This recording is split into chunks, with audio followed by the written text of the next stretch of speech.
I'm going to read through the details of the article here that I've somewhat prepared, but I will say that the article that I've referred to does seem to lack information, so it does seem a little bit muddled. It's not quite as clear as would be ideal. However, it's a pretty graphic situation. It tells quite the tale, and it's a gruesome tale at that. So we'll start with the headline. A Colorado man murdered his girlfriend. We don't know the age of the girlfriend. I would guess the girlfriend was in their 40s, their 50s, a mature lady. So a Colorado man murdered his girlfriend, attacked her son. Again, we don't know the age of the son. I would guess late teens, early 20s, mid 20s. And abducted her grandson. So I'll let you know straight off the bat that the grandson has been recovered safe and well, and the grandson is uninjured. So the article is a little bit muddled at points, for me at least, but I'm going to read through it in any case. A man murdered his girlfriend, attacked her son, and kidnapped her grandson, according to cops in Denver, Colorado. The scumbag in question, his name Clement Flores-Hernandez, 43 years of age, was booked into the city's downtown detention center on Saturday. Police were called out to a residence in Durham Court at around 8:15 p.m. on Friday. A 911 caller said that his mother was shot at the home and he was following the person responsible. So the 911 caller was the son. During the investigation, the father said he and his son had been in the basement of the home. His mother called them up for dinner. Only the child went upstairs. So I'm a bit confused by that. Again, I don't know the age of the son. Police relayed the following statements. I'm going to read through this statement, which was released by police on Facebook.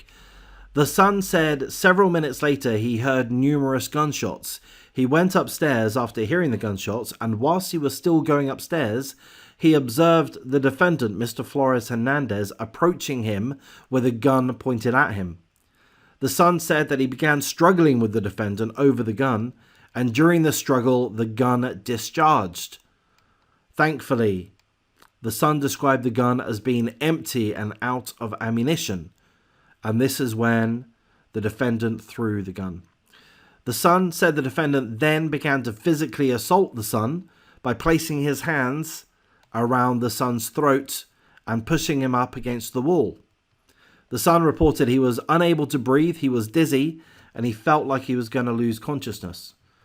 The son did manage to get away. He tried to run away, but he couldn't because he was having trouble breathing. He'd just been strangled.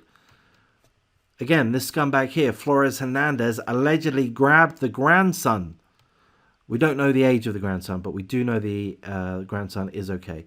Flores-Hernandez allegedly grabbed the grandson and took off in a car. The father said he began following in another vehicle. The son continued to follow Mr. Flores-Hernandez on eastbound I-70 towards Strasburg, Colorado. Deputies deployed stop sticks, which disabled Mr. Flores-Hernandez's silver Nissan Altima. Flores-Hernandez exited the vehicle with the grandson in his arms and eventually was taken into custody. So we're not told of any details in regards to the arrest, but we are told that officers saved the child and described the child as being uninjured. So hopefully there wasn't, hopefully the arrest was relatively peaceful. Flores-Hernandez currently faces a count each of first-degree murder, attempted first-degree murder, and first-degree kidnapping. Officers found the woman in the home's living room.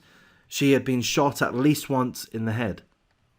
There were 3 spent cartridge casings near the body. The son said that his mother and Flores-Hernandez have been in a relationship for several years, and they've lived together for several years. So that's pretty much all the information that we have at this point. In my feeling, it's a little bit muddled. Perhaps I could have gone through that a little bit better. We don't know the age of the son, but at one point it was, I don't know, it was a bit muddled in my opinion. But of course, first and foremost, full condolences for the loss of life. The mother, his girlfriend. They'd been living together for several years. This guy is clearly, well, I mean, allegedly, just a psychopathic murderer. Tried to kill the son as well, and then ran off with the grandson. So thankfully, there was an angel looking over the grandson. Thankfully, the police, the deputies, were able to stop his vehicle presumably without flipping over the car. So they were able to do that in a safe way. They were able to arrest this scumbag in a safe way, with the priority being rescuing the grandson uninjured. Well, there's the blessing. So full condolences, of course. Let's hope this guy gets banged away for life. Why would you want this guy on the streets ever again? He's allegedly murdered his own girlfriend that he lived with for several years, attempted to kill the son, and kidnapped the grandson. I mean, he's an absolute lunatic. Lock him up. Throw away the key.